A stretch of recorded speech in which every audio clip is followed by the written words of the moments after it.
Hello friends, welcome to your comfort the classes. और इस video में हम लोग तमिलनाडु बोर्ड की जो हिस्ट्री है उसका पहला चैप्टर डिस्कशन करेंगे, जिसका नाम है India geographic features and there impact on history. Bharat का जो भौगोलिकी है और उसके जो कैरेक्टरिस्टिक हैं, यानी कि उसके जो लक्षण हैं और उनका भारतीय इतिहास पर क्या प्रभाव पड़ा है, हम इसको जो है काफ़ी जो है कंसाइज वे में डिस्कस करेंगे इस पूरे चैप्टर में। और 1 बाई 1 जो है चैप्टर जो है इसका कंप्लीट करवाऊंगा मैं पूरा। 12th की हिस्ट्री तक हम लोग जाएंगे, क्योंकि ये जो हमारे जितने भी पब्लिक सर्विस कमीशन के एग्जाम्स हैं उसमें ये काफ़ी इंपॉर्टेंट रोल अदा करता है। वजह ये हो गई है कि अब जो ट्रेडिशनल क्वेश्चंस हैं हिस्ट्री के, अब वो ज़्यादातर नहीं पूछे जा रहे हैं, अब उनमें जो है वेरिएशन आ गई है। और उस वेरिएशन को पकड़ने के लिए जो है हमें थोड़ा सा ये लीड बुक पढ़नी पड़ेगी और ये समरी उसमें हमारी मदद करेगी। तो चलिए शुरू करते हैं। फिर मेरा ये पहला वीडियो जो तमिलनाडु हिस्ट्री की 11th की बुक से होगा। तो हमारा जो पहला जो हमारा चैप्टर का नाम ही है वो ये है कि इंडिया ज्योग्राफिक फीचर्स, यानी भारत के जो भौगोलिकी के जो लक्षण है, जो भूगोल है भारत का, उसको हम पूरी तरीके से समझेंगे और उसका क्या असर पड़ा भारत का इतिहास तैयार करने में या भारत का इतिहास बनाने में। तो हम इसको समझेंगे काफ़ी डिटेल में। तो हमारे पहले जो लर्निंग ऑब्जेक्टिव्स होंगे, मैं जितने भी चैप्टर पे वीडियो बनाऊंगा मैं वहां पर जो है लर्निंग ऑब्जेक्टिव्स यानी कि इस चैप्टर में हमें क्या क्या सीखने को मिलेगा, मैं उसके बारे में पहले जो है चर्चा जरूर करूंगा। देखिए यहाँ पर लिखा भी हुआ है students will acquire knowledge about, यहाँ पे मतलब किन किन चीज़ों की हमें जो है नॉलेज मिलेगी। The geographical feature of India, Bharat की जो भौगोलिकी है उसके लक्षण हमें देखने को मिलेंगे। The Himalayan mountains and there impact on Indian history, और जो ये हिमालय है, हिमालय पहाड़ है, उसका क्या जो है प्रभाव पड़ा है भारतीय इतिहास को बनाने में, या भारतीय इतिहास को उसने किस तरीके से प्रभावित किया है, ये हमारा दूसरा इसमें पॉइंट होगा जिसको हम समझेंगे, जो हमें सीखने को मिलेगा। The Gangetic plains and their roles in history, जो हमारा ये गंगा का जो द्वाबा है और जो प्लेन यानी कि मैदानी भाग है, इसका क्या भूमिका रहेगी भारतीय इतिहास को बनाने में। The southern peninsula and its effect on south Indian history, और जो हमारा दक्षिणी जो प्रायद्वीप है और उसका जो है दक्षिण भारतीय इतिहास में किस तरीके से प्रभाव पड़ा। और फाइनली जो हमारा पांचवा जो हमारा कंपोनेंट होगा जो हमें सीखने को मिलेगा वो ये है कि इंडियाज यूनिटी इन डाइवर्सिटी, और भारत की एकता जो है किस तरीके से सधी हुई है, इसको भी हम देखेंगे कि मतलब जो भारत की एकता जो विभिन्नता में बनी हुई है उसको भी हमें समझने में ये चैप्टर का पांचवा जो ऑब्जेक्टिव है वो मदद करेगा हमारा। It is generally said that history had two eyes, ये सामान्यतः ये कहा जाता है इतिहास की दो आंखें होती हैं। वन इज क्रोनोलॉजी, एक क्या होता है डेट वगैरह होती है, क्रोनोलॉजी का मतलब क्या होता है जो कालक्रम होता है उसको कहा जाता है। और दूसरा क्या होता है, दूसरा होता है उस जगह की भूगोल या भौगोलिकी। In other words time and space are significant factor in determining the historical process. और अगर हम अलग से शब्दों में इसको समझने का प्रयास करें तो समय एक महत्वपूर्ण निर्धारक तत्व होता है ऐतिहासिक प्रक्रिया को बनाने में। इन पर्टिकुलर एक countries geographies largely determine its historical event, और एक देश का जो भूगोल होता है उसका इतिहास तय करने में एक बहुत बड़ी भूमिका निभाता है। The history of India is also influenced by its geography. तो क्या होता है जो भारत का इतिहास है वो जो है यहाँ की भौगोलिकी से बहुत ही सीधे सीधे प्रभावित है। Hence, the study of Indian geographical features contribute to the better understanding of its history. तो क्या होता है जो भारत का भूगोल है वो बहुत ही ज़्यादा मदद करता है हमारी भारत के इतिहास को समझने में अच्छे तरीके से। The Indian subcontinent is a well-defined geographical unit. अब इंडियन सबकॉन्टिनेंट से आपको यहाँ पे एक चीज समझना होगा, इंडियन सबकॉन्टिनेंट कहते किसे हैं। इंडियन सबकॉन्टिनेंट का मतलब ये है कि भारत के बगल में पाकिस्तान, नेपाल, ऊपर तिब्बत, और इधर फिर आपके नॉर्थ ईस्ट में म्यांमार, और नीचे जो है मालदीव और श्रीलंका, इन बांग्लादेश, इन सब को मिला के क्या होता है भारत एक कहीं ना कहीं जो है महाद्वीप वाली फीलिंग देता है। उसकी वजह यह है कि इसमें जो है सारे जो हमारे जो कल्चर्स हैं, खाने पीने, रहने, बाकी सारे जितने तरीके हैं वो सेम हो जाते हैं। तो इससे क्या होता है, इंडिया को इंडिया ना कह के इंडियन सब कॉन्टिनेंट कहा जाता है, क्योंकि कहीं ना कहीं आपको इसमें जैसे एक बड़े से महाद्वीप जैसा जो है आपको प्रभाव देखने को मिलेगा, और ये जो है काफी इंपॉर्टेंट हो जाता है। तो आप, आई होप कि आपको ये समझ में आ गया होगा इंडियन सब कॉन्टिनेंट का क्या कॉन्सेप्ट होता है। अब आगे देखते हैं हम लोग। It may be divided into 3 major region. Bharat को जो है 3 बड़े जो है भागों में या क्षेत्रों में विभाजित किया जाता है। द हिमालयन माउंटेन्स, यानी कि उत्तर भारत में जो हिमालयन जो पहाड़ी हैं उनको बीच में क्या किया जाता है, इंडो गंजेटिक प्लेन्स, और जो भारत बीच में जो ये गंगा का जो प्लान मैदानी भाग है, यानी कि ये जैसे कि बिहार है और यूपी है, बंगाल है, झारखंड है, तो ये पूरा हिस्सा क्या कहलाता है, इंडो गंजेटिक प्लेन्स कहलाता है। और फिर उसके बाद हमारा क्या आता है, सदर्न पेनिनसुला, यानी कि दक्षिणी जो प्रायद्वीपी भाग होता है।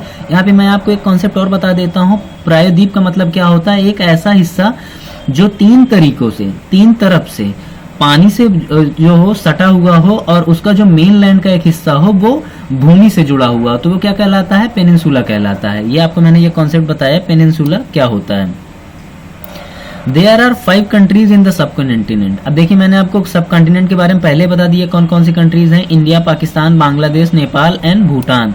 देखिए मैंने आपको शायद मालदीव और श्रीलंका बता दिया है, वो सब कॉन्टिनेंट में नहीं आते हैं, बल्कि नेपाल, भूटान और इंडिया, पाकिस्तान, बांग्लादेश ये लोग आते हैं। India is the largest among them and it's comprises 29 states and 6 union territories. अब ये देखिए कि इसमें क्या है कि इंडिया जो है एक बड़ा हिस्सा जो है कंप्रोमाइज करती है इस सब कॉन्टिनेंट के क्षेत्र में। और क्या है इंडिया में, अभी देखिए ये जो है किताब काफी पुरानी है, तो अभी स्टैटिक्स जो है स्टेट से रिलेटेड, स्टेट की संख्या से रिलेटेड जो अभी स्टैटिक्स हैं वो चेंज हो गए हैं। भारत में जो है टोटल 28 राज्य हैं वर्तमान में, क्योंकि जम्मू कश्मीर जो है अभी जो है नवंबर 2019 में जो है आर्टिकल 370 और आर्टिकल जो 35A है उसको जो है क्या कर दिया गया है, रिपील कर दिया गया है या निकाल दिया गया है संविधान से। उससे क्या हुआ कि जम्मू कश्मीर का जो राज्य का दर्जा है वो छीन गया है, और अब वो जो है एक यूनियन टेरिटरी है। तो वर्तमान में क्या है, 28 राज्य हैं और 9 यूनियन टेरिटरीज हैं। देखिए इसमें स्टैटिक्स काफी पुराने हैं, क्योंकि इसमें देखिए 6 यूनियन टेरिटरीज दिखा रहा है और 29 स्टेट दिखा रहा है। तो according to the 2011 census the population of India is over 100 crore. अब क्या है 2011 की जो जनगणना है उसके अनुसार जो है 125 करोड़ प्लस जो है भारत की जनसंख्या है लगभग। अब अगली हेडिंग में जो है हम हिमालयन माउंटेन्स के बारे में देखेंगे, पढ़ेंगे इनके बारे में। The Himalayan mountains are situated on the north of India. तो जो हिमालयन जो माउंटेन्स है वो कहाँ पर स्थित हैं, वो उत्तर भारत में स्थित हैं, ठीक है।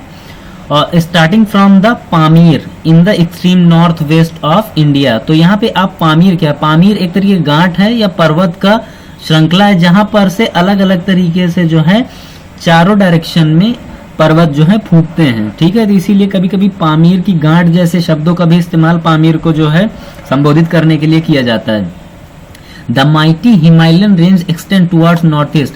अब क्या होता है कि जो हिमालयन का जो क्षेत्र है जो नॉर्थ ईस्ट तरफ जाने पे क्या होता है, इसका क्षेत्र विस्तार होता है। It has a length of nearly 2560 kilometre with an average breadth of 2400 to 320 kilometres. अब क्या है कि यहाँ पर अब मैं आपको एक स्टैटिक्स बताऊंगा कि लगभग 2560 किलोमीटर जो है क्या है, ये चौड़ा है, वो लंबा है, ठीक है। वेस्ट टू ईस्ट, आप एक याद रखिएगा कि पश्चिम से जो पूरब है उधर की लंबाई जो है 2560 किलोमीटर है हिमालय की, और इसकी जो चौड़ाई है 240 से 320 किलोमीटर है, जो कि बीच में अप एंड डाउन होती है, यानी कि बढ़ती घटती है। The highest peak of the Himalaya is known as a Mount Everest. अब माउंट एवरेस्ट क्या है, हिमालय पर्वत की सबसे ऊंची चोटी है, जिसकी हाइट कितनी है 8,869 मीटर्स। कई किताबों में जो है आपको 8,848 मीटर भी देखने को मिलेगी।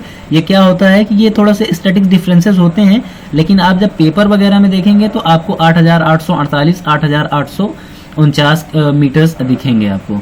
It acts as a natural wall and protect the country against the cold Arctic winds blowing from Siberia through Central Asia. अब क्या होगा कि कोल्ड जो आर्कटिक विंड्स हैं, जो साइबेरिया से आने वाली ठंडी हवाएं होती हैं, उनको क्या करती है, ये रोकती है भारत में आने से।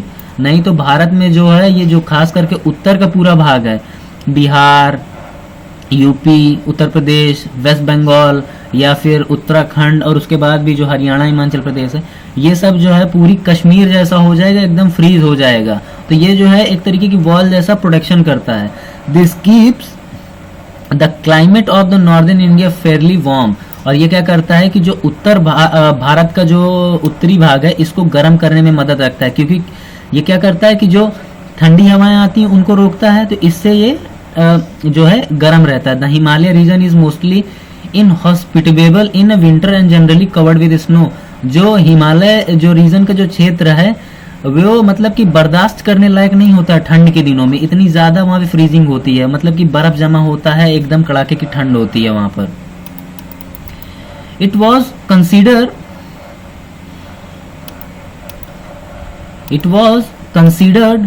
ये देखिए, it was consider long time that Himalaya stood as a natural barrier to protect India against invasions. और पुराने अगर आप हिस्टोरिकल पर्सपेक्टिव से जब आप इसको देखेंगे तो कई ऐसे राजा महाराजा थे, चीन के थे, वो साइबेरिया के थे, मंगोलिया के थे, वो भारत पे अटैक करना चाहते थे, लेकिन सिर्फ हिमालय की जो है इतनी ऊंचाई और एक बैरियर बीच में क्रिएट हो जाने की वजह से, यानी कि एक कहीं ना कहीं नाकाबंदी हो जाने की वजह से क्या हुआ कि भारत में वो हमला नहीं किए उन्होंने।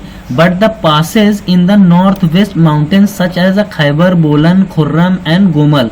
अब क्या होता है कि केबी जो होता है, ये मैंने एक तरीके का ट्रिक बनाया है। खैबर, बोलन और खुर्रम और गोमल ये पासेज जो हैं, खास करके जब आप अफगानिस्तान पाकिस्तान वाले में जाएंगे तो आपको वहां पे ये देखने को मिलेंगे। इंडिया एंड सेंट्रल एशिया से ये क्या करता है, ये एक तरीके से उनको जोड़ता है, या उनके बीच आने जाने का ये एक तरीके का रास्ता है। अब आगे देखते हैं हम लोग। These passes are situated in the Hindu Kush. और ये क्या है, जो हिंदुकुश है ये उसके बीच में सिचुएटेड है। और सुलेमान, किरथर रेंजेस, ये सब कहाँ पर रेंजेस हैं, ये सारी जो जितनी भी पर्वत श्रेणी है ये पाकिस्तान में है। और ये प्री हिस्टोरिक, देखिए यहाँ पे मैं आपको एक चीज और बता देता हूँ। प्री हिस्टोरिक का मतलब क्या होता है, प्री हिस्टोरिक का मतलब ये होता है जब इतिहास वगैरह नहीं लिखा गया था तब के टाइम को क्या कहते हैं, प्री हिस्टोरिक टाइम्स कह जाते हैं। There was a continuous flow of traffic through this passes. और इससे हमेशा इन पासेज से हमेशा लोग भारत में आते रहे हैं, खास करके पाकिस्तान वाले इलाके में आते रहे हैं, और ये एक तरीके का आवागमन का रास्ता बना रहा। Many people came to India through these passes as invaders and immigrants. बहुत सारे लोगों ने इन पासेज का इस्तेमाल किया आक्रांता के तौर पे, यानी कि भारत में आक्रमण करने या पाकिस्तान वगैरह में आक्रमण करने के हिसाब से। तब तो यार आप जो भारत को ही समझिए, the Indo Aryans, the Indo Greeks, Parthians, Shakas, Kushans, Hunas, Turks या Turks enter India through this passage. ये जितने भी भारत में आक्रमण करता थे या बाहर से आने वाले लोग थे वो इन्हीं पासेज के थ्रू इंडिया में आए थे। The Swat valley in the region formed another important route. ये जो स्वात वैली जो रास्ते में पड़ती है ये भी एक बड़ा रास्ता बनाती है लोगों के आने के लिए। अलेक्जेंडर ऑफ मैसेडोनिया का जो सबसे महान शासक हुआ है जिसने विश्व विजय की थी, जिसका नाम सिकंदर महान था, उसे जो है इंग्लिश में अलेक्जेंडर ऑफ मैसेडोन भी कहा जाता है। वो इंडिया में जो है इसी रास्ते के माध्यम से आया था। Apart from invading armies, missionaries and merchants came to India using the route. अब इन रास्तों के माध्यम से जो है सिर्फ आर्मी वाले और मिशनरीज और मर्चेंट ही नहीं आए हुए थे, और भी कई लोग आए हुए थे। Therefore, these passes in the northwest mountains has facilitated trade as well as cultural contact between। तो इससे क्या हुआ कि इन पासेस के माध्यम से सिर्फ खाली लोग नहीं आए बल्कि जो कल्चरल कॉन्ट्रैक्ट्स होता है, यानी कि दो अलग अलग सभ्यताओं के अलग अलग रीजन के रहने वाले लोग जो हैं एक दूसरे से आके मिले, एक दूसरे के साथ वो रहे। इन the north of Kashmir is the Karakoram range. Kashmir के जो उत्तर में सबसे बड़ा जो रेंज है, पर्वत श्रेणी है, उसका नाम क्या है, उसका नाम है Karakoram range. The second highest peak in the world. और ये विश्व की जो है दूसरी सबसे ऊंची चोटी है। पहली कौन सी है, माउंट एवरेस्ट है, और ये यहीं पर जो है कराकोरम रेंज में ही दूसरी जो सबसे ऊंची चोटी है उसका नाम है माउंट गॉडविन ऑस्टिन, या जिसे केटू भी कहा जाता है। तो पहली सबसे ऊंची चोटी कौन सी है, सबसे पहली ऊंची चोटी का नाम है, क्या नाम है आप लोग कमेंट में बताइए। और दूसरी कौन सी सबसे ऊंची चोटी है उसका दूसरा नाम क्या है, ये भी आप मुझे कमेंट में करके बताइए। मैंने आपको इस वीडियो में बता दिया है, आपने अगर ध्यान दिया होगा तो आप आंसर करेंगे। This part of the Himalayas this part of the Himalayas its passes are high and snow covered in the winter. और उसमें क्या होगा कि ये पूरी जो ठंडी में ये हमेशा जमा हुआ रहता है। The Karakoram highway via Gilgit is connected to Central Asia but there was little communication through this route. और ये क्या होता है, कराकोरम हाईवे के माध्यम से गिलगित वगैरह जुड़े हुए भी हैं। गिलगिस्तान जो कि पाकिस्तान में है ये भी जुड़ा होता है और एक तरीके कम्युनिकेशन जो गैप होता है उसको फिल करता है। अब कश्मीर की घाटी के बारे में हम लोग पढ़ेंगे। The valley of the Kashmir is surrounded by high mountains. अब क्या होगा, कश्मीर की जो घाटी है वो ऊंची ऊंची पहाड़ियों से घिरी हुई है। However it could be reach through several passes, लेकिन वहां पे पहुंचने के लिए कई अलग अलग दर्रे हैं। ठीक है, पासेस का मतलब होता है दर्रा, या इन्हें जो है पहाड़ी लैंग्वेज में जो है ला भी बोला जाता है। ठीक है, जैसे जब आप नाथुला, शिपकिला, ला का मतलब क्या होता है, पासेस से ही मतलब होता है, दर्रे से ही मतलब होता है। The Kashmiri valley remains unique for its tradition and culture. तो कश्मीरी वैली जो है वो क्या है, अपने जो परंपराएं हैं और जो वहाँ पे सभ्यता या रीति रिवाज हैं उनके लिए काफ़ी यूनिक है। Nepal is also a small valley under the foot of Himalaya. और जो हिमालय की जो फुट यानी कि जो सबसे निचला हिस्सा है उस पे भी क्या है, नेपाल भी अपनी जो है यूनिकनेस को बरकरार रखता है और ये जो है फुट पे ही एस्टैब्लिश है। In the east the Himalaya extends up to Assam. और क्या होता है, हम पूर्व में जो होता है हिमालय को हम ध्यान से देखेंगे तो वो असम तक जो है फैला हुआ है। The important mountain in this regions are Patkai, Naga and Lushai ranges. देखिए ये काफी इम्पोर्टेंट और ये महत्वपूर्ण जो है इन पहाड़ियों के नाम है। और ये सीधा सीधा जो है ये क्रम पूछ लेता है, क्या नाम है इसका, पटकोई है, ये अरुणाचल प्रदेश में है ये सारे, और नगाई है और लुसाई रेंजेस हैं। These hills are covered with thick forest due to heavy rains and mostly remain inhospitable. और ये क्या होता है, ये यहाँ पर रहने लायक ज्यादा नहीं है। वजह ये है कि यहाँ पे बहुत ज्यादा बारिश वगैरह भी होती है और ये ऊंची ऊंची पहाड़ियों से एकदम घना भरा हुआ है। The mountains of north east India is difficult to cross. और क्या होता है कि जो पहाड़ी हैं उत्तर पूर्व की उनको जो है पार करना इतना आसान नहीं होता है। The region has remained in relative isolation. और अभी भी जो है कहीं ना कहीं एक इसमें जो है अलगाव वाली स्थिति अभी भी उपस्थित है। वजह यह है कि ये इतना घन और डेंस जगह है कि लोग जो है अभी तक इसके अंदर ज्यादा जो है रीच नहीं कर पाए हैं, ज्यादा पहुंच नहीं पाए हैं। तो द इंडो गंजेटिक प्लेन्स के बारे में अब जो है इस पर डिस्कशन करेंगे हम। तो उसमें क्या समझना है, हमें मेनली समझना यह है कि इंडो गंजेटिक प्लेन्स का क्या मतलब है। गंगा के द्वारा तैयार किया गया मैदान जो कि 5 अलग अलग राज्यों में फैला हुआ है, उसके बीच का जो वेरिएशन है उसको समझने की जो प्रक्रिया है वो इंडो गंजेटिक प्लेन के तहत आएगा।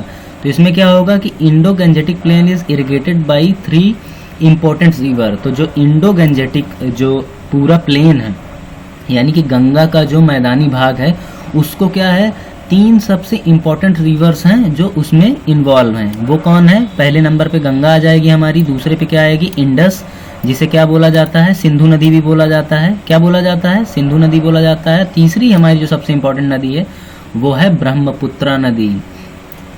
This vast plain is a most fertile and productive because of the alluvial soil brought by the streams of the rivers and tributary। और यही वो इलाका है जो सबसे ज़्यादा फर्टाइल है, सबसे ज़्यादा खेती यहाँ पर होती है। और उसकी वजह ये है कि ये तीनों जो नदियाँ हैं सबसे प्रोडक्टिव और फर्टाइल जो मृदा होती है या सॉइल होती है उसको क्या करती है, बहा के ये ले आती है। The Indus rises beyond the Himalayas. तो जो हमारी सिंधु नदी है वो कहाँ से जो है उठती है, वो हिमालय में उठती है। Its major tributaries. अब हम इसकी ट्रिब्यूटरीज देख लेते हैं। ट्रिब्यूटरीज का क्या मतलब होती है, छोटी सहायक नदियाँ। ठीक है, ट्रिब्यूटरीज का मतलब क्या होती है, हेल्पर नदी। देखिए जैसे कि ये मेन नदी हो गई, ठीक है, तो अब इधर क्या हो गया, ये जैसे कि एक छोटी क्या हो गई, ये तैयार हो गई, ये भी ट्रिब्यूटरीज बन गई। यहाँ पे भी आप देखेंगे, ये देखिए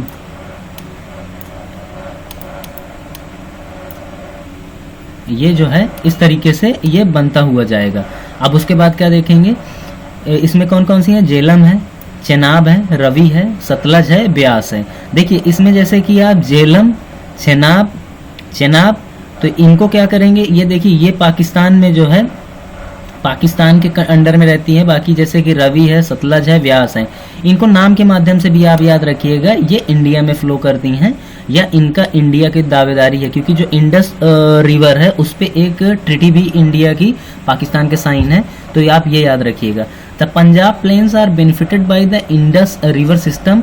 the literal meaning of the term Punjab, Punjab का मतलब क्या होता है, पंज मतलब पांच, जाब या आब, आब का मतलब होता है पांच अलग अलग तरीकों का पानी, आब का मतलब होता है पानी की बूंदे। द लैंड ऑफ 5 रिवर्स, 5 अलग अलग नदियों की जो रिवर होती उसको कहा जाता है, ठीक है।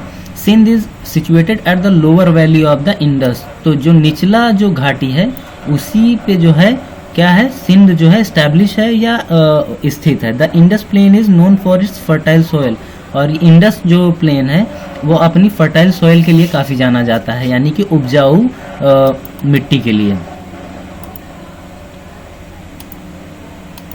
आई होप कि आपको ये समझ में आ रहा होगा।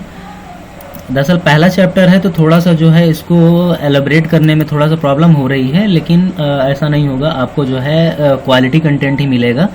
The Thar desert, Thar desert का मतलब क्या है, राजस्थान में जो पूरा जो रेत का जो इलाका है उसे थार डिजर्ट कहेंगे, और वहाँ पे एक पहाड़ी भी है जो कि क्या है, अरावली पहाड़ी है, और ये एक तरीके की वेस्ट पहाड़ी, मतलब आज वर्तमान टाइम में ये घिस चुकी है पूरी, क्योंकि ये बहुत पुरानी है।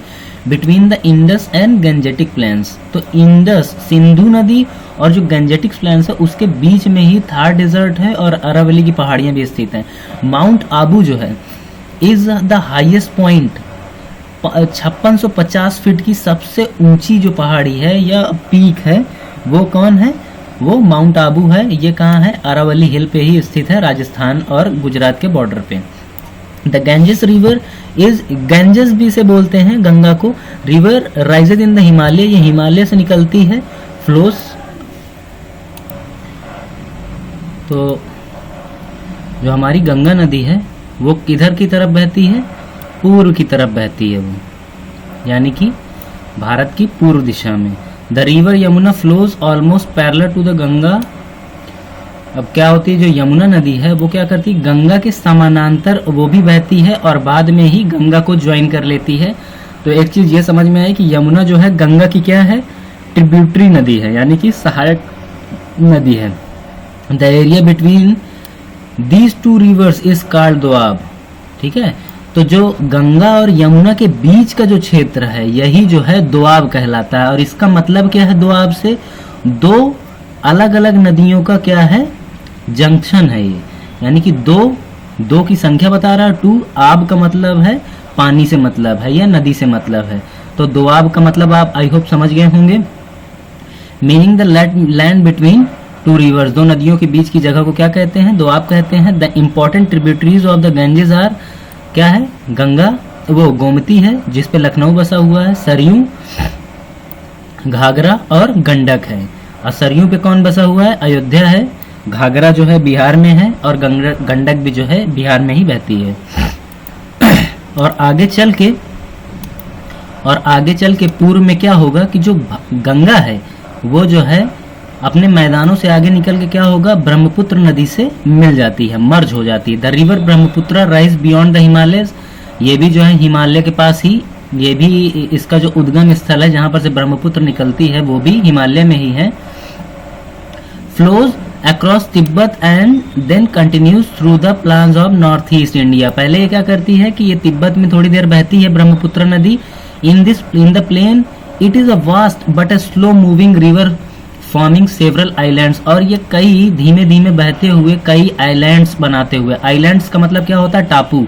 एक टापू वो स्थान होता है जो, या द्वीप या टापू वो स्थान होता है जो चारों तरफ से पानी से घिरा हुआ होता है लेकिन छोटी सी जगह पे। The Indo Gangetic plain has contributed to the rise of urban centres particularly on the river banks on the confluence of rivers. अब क्या है, कई अलग अलग तरीके के जो अर्बन सेंटर्स आज वर्तमान में बने हुए हैं, भारत के कई प्रमुख जो शहर हैं वो क्या है, गंगा नदी के जो तट है उसी पे बसे हुए हैं। Harappan culture flourish in the Indus valley, और जो हड़प्पा सभ्यता थी वो भी जो है सिंधु घाटी नदी पे ही फली फूली थी। The Vedic culture prospers in the western Gangetic plain. जो वैदिक जो कल्चर था, उत्तर वैदिक काल जो था, जो डेवलप हुआ था, वो भी जो है गंजेटिक प्लेन पर ही एस्टेब्लिश हुआ था। ठीक है। अब जो आगरा और इलाहाबाद है, दिल्ली है, पाटलिपुत्र यानी कि पटना है, वो सब क्या है, वो गंगा के तट पे ही तो स्थित हैं। तो इसको भी समझने की जरूरत है कि नदियों का जो किनारा होता है वो एक अच्छा एनवायरनमेंट जो है देता है एक सिटी को डेवलप्ड होने में। सिटी के जो राजा महाराजा होते हैं उनकी मजबूती भी ये दर्शाती है कि उनका जो महल है या उनका व्यापार वगैरह है उसके लिए उनके पास कोस्ट या तट वगैरह है या नहीं है। जैसे कि मौर्य, शुंगास और शुंग वंश या गुप्ता जो है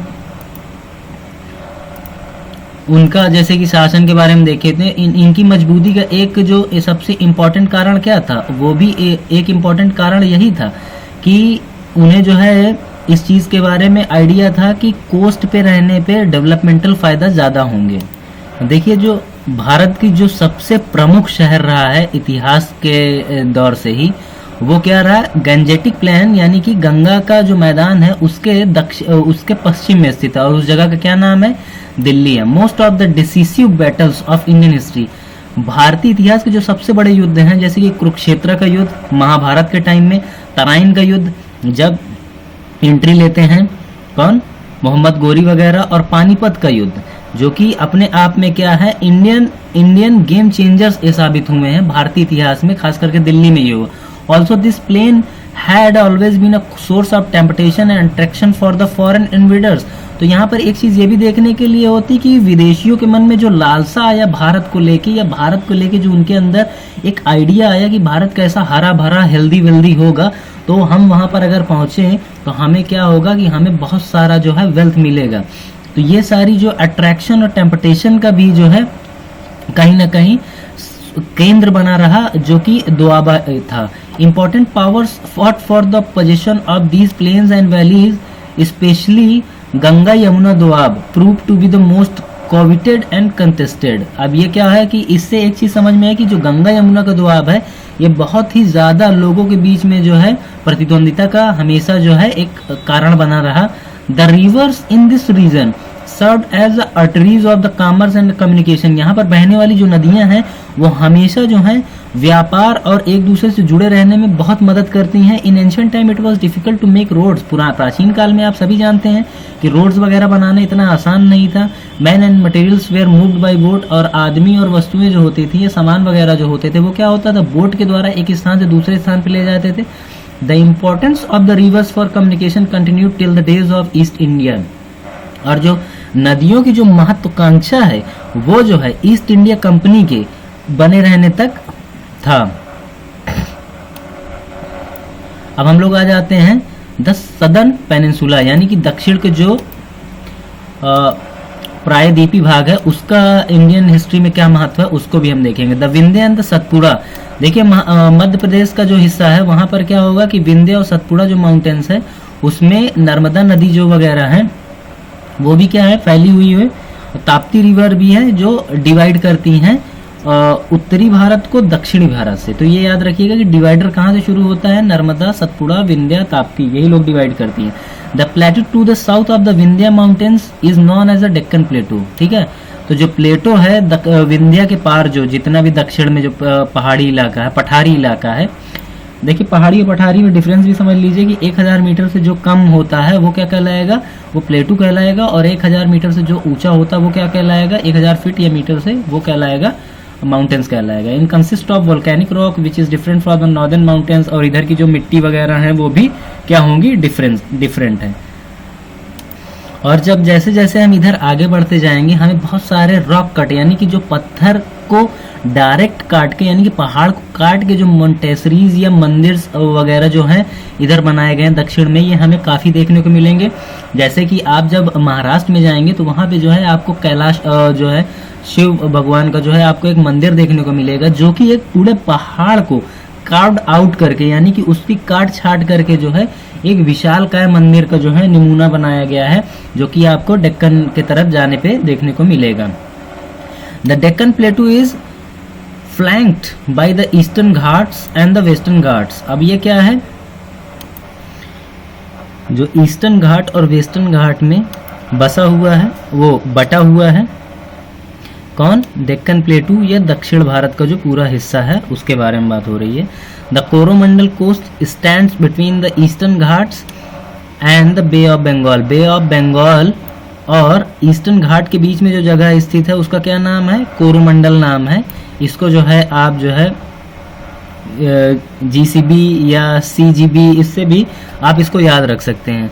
the Western Ghats runs along the Arabian Sea and the lands between these are known as the Konkan up to Goa and beyond that Kannada. ठीक है, तो अब क्या होगा? वेस्टर्न घाट्स जो है अरब सागर जो है उसके साइड से पूरा लगा हुआ है, और गोवा के पास तक ये क्या कहलाता है? कोंकण कहलाता है, और उसके बाद ये क्या कहलाता है? कन्नड़ा कहलाता है। The southernmost part is known as the Malabar Coast, और ये जो इसका सबसे दक्षिणी भाग है वो क्या कहलाता है? मलाबार कोस्ट कहलाता है। The passes in the Western Ghats like Junnar, जो दर्रे जो दक्षिण भारत में जो हैं, खास करके पश्चिम घाट में, वो हैं जुन्नार, कन्हेरी और कारले। ठीक है, कारले में ही मंदिर भी है, आपको ये पता होगा। Link the trade routes to the western port, और ये क्या करते हैं कि जो पश्चिमी जो पोर्ट्स हैं उससे इनको जोड़ते हैं। The Deccan plateau acted as a bridge between the north and south India, और डेक्कन प्लेटू जो होती है क्या करती है? एक तरीके का पुल का काम करती है दक्षिण भारत और उत्तर भारत को जोड़ने में। However the dense forest in the Vindhya mountains makes this region isolated from the north, और विंध्य जो पहाड़ियां हैं उसके जो एकदम घने भारत हैं वो क्या करते हैं? आइसोलेट कर देते हैं उत्तर भारत को दक्षिण भारत से। The language and the culture in the southern peninsula are preserved in the text for a long time due to this geographical isolation, और इसी अलगाव की वजह से जो दक्षिण भारत की खास करके जो लैंग्वेज और कल्चर है वो बहुत ही डिफरेंट है, आइसोलेटेड है, और उसकी वजह यही है ये geography. In the southern and the remains the famous Palghat pass, और यहाँ पे क्या है? एक पाल घाट पास भी है जो कि बहुत फेमस है। अब it is the passage across the Ghats from the Kaveri valley to Malabar Coast, और ये क्या है? कावेरी वैली से मालाबार कोस्ट के बीच का ही जो है ये क्या करता है? एक तरीके का घाट, वो दर्रा है जिससे आवागमन की प्रक्रिया होती है। The Pal Ghat pass was an important trade route for the Indo Roman trade in the ancient history, प्राचीन इतिहास में जो है जो पाल घाट जो दर्रा है उसका बहुत अहम भूमिका थी, खास करके जो भारत रोमन्स के बीच में जो भारतीय रोमन्स जो व्यापार होता था उसमें ये काफी बड़ी भूमिका अदा करता था। ये कौन सा था? ये पालघाट पास, और ये किनके बीच होता था? इंडो रोमन्स के बीच। The Anaimudi is the highest peak in the southern peninsula, तो जो दक्षिण प्रायद्वीप है उसमें जो सबसे ऊंची चोटी है उसका नाम क्या है? अनाईमुड़ा है, अनाईमुड़ी। ठीक है, और जो दोद्दा बेटा ये सबसे ऊंची चोटी है दक्षिण भारत में, वेस्टर्न घाट में खास करके। ठीक है, पश्चिम घाट में। The eastern ghats are not very high and have several openings caused by the eastward flow of the rivers into the Bay of Bengal, और जो पूर्वी भारत का जो पूर्वी घाट है वो उसके साथ क्या समस्या है कि उसमें बहुत ज़्यादा ऊंची ऊंची पहाड़ियाँ नहीं है। उसकी वजह यह है कि नदी जो है जो बे ऑफ बंगाल की जो उस साइड से जो लहरें उठती हैं उससे ये ज़्यादातर क्या हो गए कि जो इरोजन होता है अपक्षावर्धन की प्रक्रिया से ये ज़्यादातर घिस गई है और ज़्यादातर लेवल पे है। द पोर्ट्स ऑफ अरिकमेडू, ठीक है, अराकमेडू जिसका जो है प्राचीन इंपॉर्टेंस बहुत ज़्यादा है खास करके ट्रेड मामले में। ममल्लपुरम जो कि आंध्र प्रदेश में है, और कावेरी पट्टनम ये भी काफ़ी फेमस है जो कि कोरोमंडल तट पर ये तीनों हिस्से स्थित हैं। आई होप कि आपको ये समझ में आ रहा होगा। The major rivers of the southern peninsula are almost running parallel, और जितनी भी प्रमुख नदियां हैं खास करके पूर्वी भारत की वो क्या है कि बहुत ही समांतर बहती हैं। जैसे कि महानदी है, Mahanadi is the eastern end of the peninsula, Mahanadi जो है पूर्वी जो सबसे अंतिम छोर वह है पेनिनसुला का, प्रायद्वीप का। नर्मदा और Tapti run from east to west, और खास करके पूर्व से पश्चिम में जो ये बहता है। Others river like Godavari, Krishna, Tungabhadra and Kaveri flow west to east, और ये जितनी भी नदियां हैं जैसे गोदावरी है, कृष्णा है, तुंगभद्रा है और कावेरी है, ये क्या है? ये पश्चिम से पूर्व की ओर बहती हैं और बे ऑफ बंगाल में गिरती हैं। लेकिन जो नर्मदा और ताप्ती नदियां हैं ये क्या है? ये पूर्व में गिरती हैं, यानी कि वो पश्चिम में, अरब सागर में जाके गिरती हैं, और वो बाकी नदियां कहाँ गिरती हैं? बे ऑफ बंगाल में। Throughout the history the region between Krishna and Tungabhadra remained a bone of contention between the major kingdom. और हमेशा याद रखिए कि जो कृष्णा और तुंगभद्रा नदी के बीच का जो इलाका है, जिसे रायचूर दोआब के नाम से जाना जाता है, किस नाम से? रायचूर दोआब। और यह इलाका जो है हमेशा जो है झगड़े की जो है जड़ हमेशा बना रहा है, फसाद का हमेशा प्रमुख केंद्र रहा है। और अभी वर्तमान में भी आप देखेंगे कि तमिलनाडु, कर्नाटक और केरला और इनके बीच जो है नदी जल बंटवारे को लेकर जो विवाद चल रहा है, ये आज से नहीं, ये प्राचीन काल से ही, ये यहाँ की ज्योग्राफी ऐसी है कि इनके बीच में हमेशा जो है बोन ऑफ कंटेंशन हमेशा बना रहता है। और ये जो इलाका था ये काफी चर्चे में तब भी था जब सातवाहन वंश था, ठीक है, सातवाहन वंश, जिन्होंने जो है वर्तमान जो आंध्र प्रदेश है और खास करके जो महाराष्ट्र का पूर्वी इलाका है उसकी इन्होंने नींव रखी थी। Numbers of town and ports flourished in this plains, और बहुत सारे जो प्लेन्स हैं और पोर्ट्स हैं वो यहीं पे जो है फ्लोरिश हुए हैं, खास करके क्रिश्चियन एरा में। The Kaveri delta constitute a distinct geographical zone in the far south. और दक्षिण में जो है कावेरी का जो मुहाना है या डेल्टा जो है वो क्या करती है, एक अलग तरीके का ही ग्राफिकल जोन क्रिएट करता है। Became the seat of Chola power. और चोला जो वंश था उसके टाइम में भी ये काफी जो है शक्ति का एक बड़ा केंद्र था। The Kaveri basin with its rich tradition, language and culture has flourished from the ancient time. और कावेरी नदी ने जो है इसमें काफी जो है यहाँ के कल्चर, लैंग्वेज और ट्रेडिशन जो परंपराएं थी उसको जो है फ्लोरिश करने में एक महत्वपूर्ण भूमिका निभाई थी। As the southern peninsula is gifted with a long coastline. और क्या है, दक्षिण जो प्रायद्वीप है वो एक लंबी कोस्ट लाइन का हमेशा जो है एक उपहार के तौर पे उसके पे था। The people of this region took keen interest in the maritime activities. इस वजह से जो है यहाँ के लोग जो है नदी से संबंधित या समुद्र संबंधित जो गतिविधियां होती हैं, जैसे व्यापार वगैरह है, बोट्स के माध्यम से मछली वगैरह पकड़ना है, इसमें काफी इंटरेस्टेड थे। A great deal of trade and commerce went on through the sewage from the earliest time. और क्या है कि एक जो ट्रेड और कॉमर्स का जो मामला है काफी प्राचीन काल से ही चलता रहा। इन the east mariners reached countries like Java, Sumatra, Burma and Cambodia, जो कि ये साउथ ईस्ट एशिया के जो है ये कंट्रीज हैं, जावा, सुमात्रा, बर्मा, कम्बोडिया, ये हमेशा से कनेक्टेड पोर्शंस बने रहे हैं, खास करके इसी जो है कोस्ट लाइन फायदे की वजह से। They spread Indian art, religion and culture in this parts of the world. और इसी में जो है भारतीय जो कला थी, धर्म था और जो यहाँ के जो कल्चर था वो यहाँ पे से फेमस हुई। ठीक है, अब जो हमारा लास्ट इसमें जो है एकदम टॉपिक बचता है वो ये है कि India a land of unity and diversity, Bharat विविधता में एकता वाला देश। अब इसके बारे में हम लोग चर्चा करेंगे अच्छे तरीके से। The history of ancient India interesting because it India proves to be a melting pot of numerous races. और भारत के बारे में ये कहा जाता है कि भारत मेल्टिंग पॉट्स का मतलब क्या है? मेल्टिंग पॉट से मतलब ये है कि विदेशों से बहुत अलग अलग प्रजाति, अलग अलग नस्ल, अलग अलग कल्चर के लोग आए, लेकिन वो हमेशा भारत आए जरूर बाहर से, लेकिन वो आके यहाँ पर भारत के हो गए, यानी कि उन्होंने अपना कल्चर यहाँ के कल्चर से मिक्स करके यहीं एडजस्ट हो गए, यहीं सेटल्ड हो गए।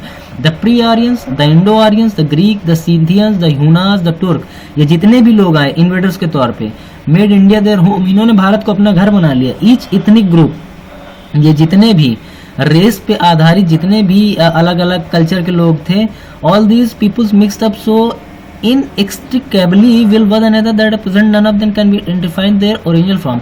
और इस तरीके से ये एक दूसरे में घुल मिल गए कि आज कोई भी व्यक्ति ये नहीं बता सकता कि ये इस रेस का है, ये इस रेस का है, मतलब कि डिफरेंशिएशन नहीं कर सकता है। Since ancient time, India has been the land of several religions। Bharat जो है प्राचीन काल से ही कई धर्मों की जन्मस्थली माना जाता है, जैसे हिंदुइज्म वो तो बाई बर्थ है यहाँ पे, जैनिज्म, बुद्धिज्म जैसे भी धर्म जो है यहीं पर फले फूले और यहीं पे उनकी पैदाइश भी है और यहीं से पूरे वर्ल्ड में स्प्रेड हुए। उन्होंने जो पीस और बाकी चीज़ों का जो है उन्होंने पूरे वर्ल्ड को ज्ञान दिया। But all these cultures and religions intermingled with one another.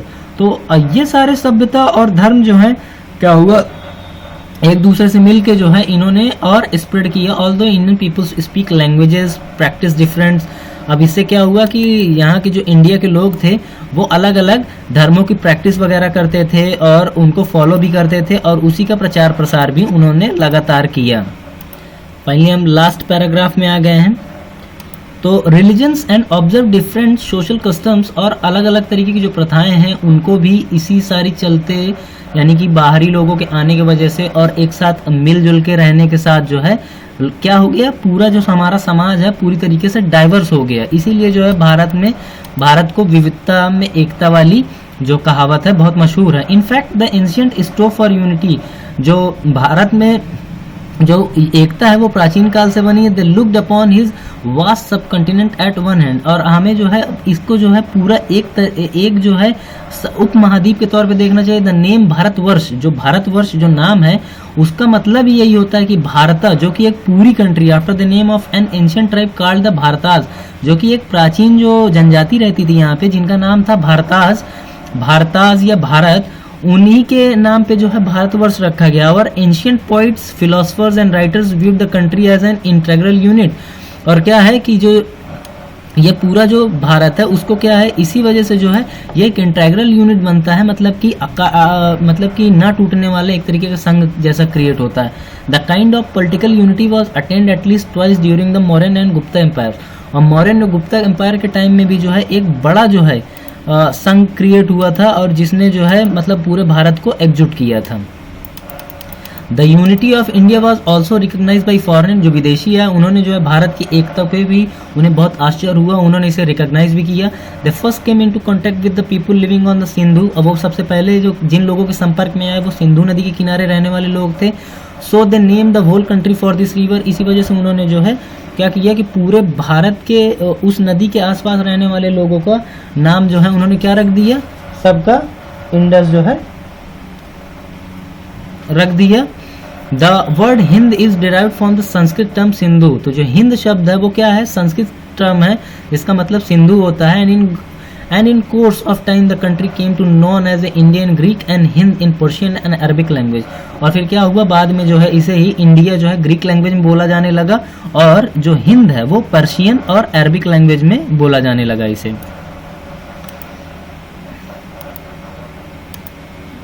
देखिए, effort for the linguistic and cultural unity of the country we are made through the ages, और ये जितने भी भाषाई और सांस्कृतिक आधार पे जो ये डिफरेंसेस का मामला है वो क्या होगा कि वो आने वाले वक्त के साथ साथ धीमे धीमे डेवलप होगा। इन द 3rd सेंचुरी जो BC, 3री शताब्दी पूर्व जो है Prakrit language served as the lingua franca of the country, तो क्या जो मेजर जो बोली जाने वाली लैंग्वेज थी भारत की वो क्या थी, प्राकृत भाषा थी, जो कि कब बोली जाती थी, जब जैन लोग थे। Throughout the major portion of India Ashoka's inscription was written in the Prakrit, और प्राकृत की जो है वो बहुत ही प्रारंभिक लैंग्वेजेस में से एक थी, और अशोक के जितने भी इंस्क्रिप्शन है यानी कि शिल्पलेख है उनमें ज़्यादातर जो लैंग्वेज यूज हुई है वो प्राकृत भाषा है। Also the ancient epics, the Ramayana and the Mahabharata, जो रामायण और महाभारत जो कि महागाथा है उनका भी जो लैंग्वेज है वो भी क्या है, संस्कृत है, जो कि एक प्राचीन लोकल लैंग्वेज थी। Although the Indian cultural values and ideas were expressed in the different forms, the substance remain the same through out the country. देखिए, वक्त के साथ जो है भाषाएं बदली, चीजें बदली, लेकिन जो इतिहास है भारतीय होने का, भारत का होने का, भारतवर्ष का होने का, वो लगातार बना रहा। Hence India has emerge a multi religious and multi cultural society, और इसी के साथ भारत एक बहुधार्मिक और सांस्कृतिक समाज के तौर पे पूरे विश्व के सामने उभरता है, और अपने आप को जो है एक विविधताओं से भरे हुए एकता वाले समाज के रूप में सबके सामने जो है एज एग्जाम्पल सेट करता है। लोग जो है आश्चर्यचकित होते हैं कि भारत अपने आप को किस तरीके से समेट के रखा हुआ। However the underlying unity and integrity and the plural character of Indian society remain the real strength for the development of country. और भारत के वर्तमान में सशक्त मजबूत होने का सिर्फ उसके पीछे एक ही कारण है, उसकी डाइवर्सिटी, धार्मिक डाइवर्सिटी और सांस्कृतिक डाइवर्सिटी। तो आई होप कि आपको ये जो तमिलनाडु हिस्ट्री का जो क्लास 11th की जो फर्स्ट चैप्टर है, ये जो है मैंने जिस तरीके से इसको एक्सप्लेन किया है मैं इसमें इम्प्रूव भी करूँगा, तो आपको जैसा भी लगा हो आई होप आप जो है इसे जो है कंसीडर करेंगे, और मुझे कमेंट करके आप बता भी सकते हैं कि मेरा वीडियो कैसा लगा। तो thank you for watching the video.